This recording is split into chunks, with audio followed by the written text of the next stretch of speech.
নমস্কার বন্ধুরা, কেমন আছো সবাই? আশা করি সবাই ভালো আছো এবং সুস্থ আছো। আজকে তোমাদের সামনে নিয়ে চলে এসেছি পুরীর জগন্নাথের প্রসাদ। রেসিপিটা না স্কিপ করে পুরোটা দেখার অনুরোধ রইল, যাতে তোমরা রেসিপিটা ভালোভাবে বুঝতে পারো। চলো রেসিপিতে যাওয়া যাক।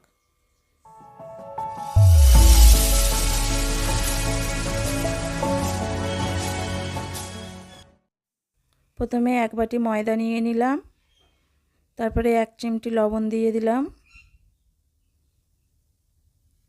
এরপরে আমি 3 চামচ রিফাইন অয়েল দিয়ে দেব, এটা ভালো করে ময়াম দেওয়ার জন্যে।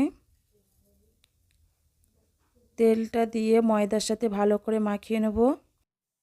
ময়াম দেওয়া হয়ে গেছে, দেখো দলা পাকিয়ে গেলে মানে এটা ভালোভাবে ময়াম দেওয়া হয়েছে।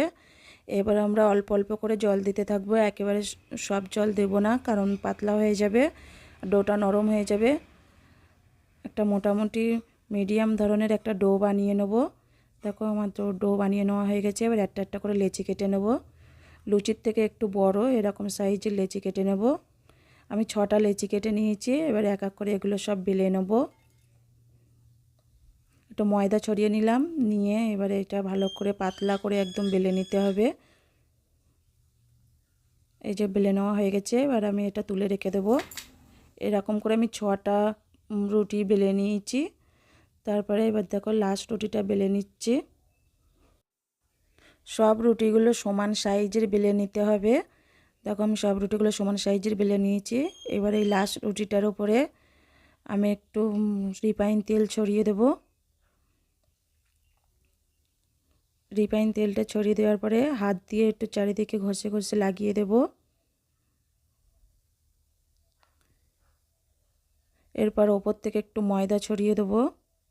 ময়দাটা ছড়িয়ে দিয়ে আবার একটু হাত দিয়ে ঘষে ঘষে লাগিয়ে দেব। এরকমভাবে আমি 6টা রুটি পর পর এরকম লেয়ার দিয়ে করে নিয়েছি।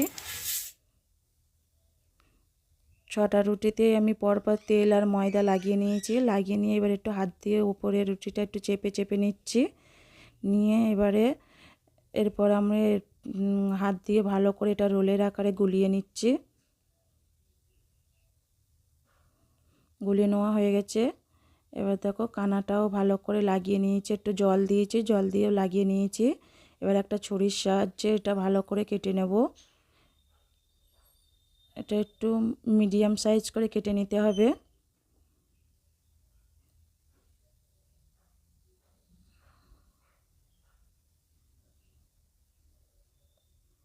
দেখো সবগুলো কেটে নেওয়া হয়ে গেছে। এবার এগুলো আমি সব প্লেটে তুলে নেব।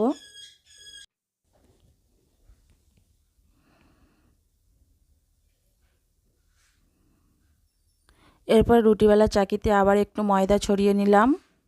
ময়দাটা ছড়িয়ে নেওয়ার পরে একটা গজা নিয়ে আমি ওটাকে আলতোভাবে হালকা করে চাপ দিয়ে এটা একটু বেলে নিচ্ছি এপিট ওপিট করে। দেখো বেলে নেওয়া হয়ে গেছে। এটা খুব জোরে চাপ দেওয়া যাবে না, আলতোভাবে চেপে তারপর বেলে নিতে হবে। এরকমভাবে সবগুলো বেলে নিয়েছি। এবার চলো চিনির শিরা তৈরি করে নেই। 1 বাটি চিনি দিয়ে দিয়েছি, দিয়ে হাফ বাটি জল দিয়ে দিলাম, তাতে এলাচ ফাটিয়ে দিয়ে দিলাম। এবার চিনিটা গলে গেছে, দেখো শিরাটা এরকম একটা তারের মতো হবে, তখন বুঝতে হবে যে শিরাটা রেডি হয়ে গেছে। এবার আমরা শিরাটা নামিয়ে নেব। এবারে একটা ফ্রাই প্যানে পর্যাপ্ত পরিমাণে তেল দিয়ে দিয়েছি, তেলটা হালকা গরম করে নিয়েছি।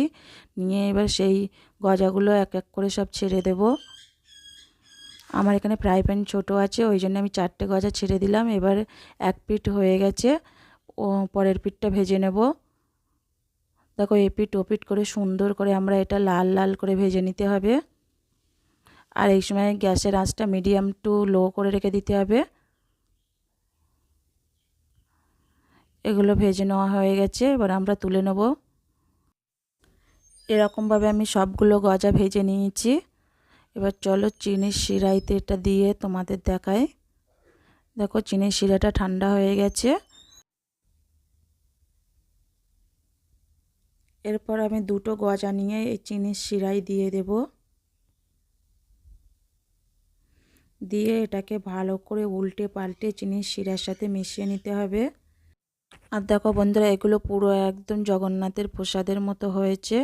আর দেখো এগুলো চিনির শিরাইতে আমাদের ভালো করে মিশিয়ে নেওয়ার পরে এগুলো এক এক করে সব তুলে নেব।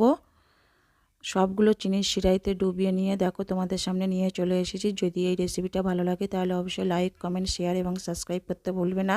ভালো থাকবে, সুস্থ থাকবে, দেখা হচ্ছে পরে কোনো।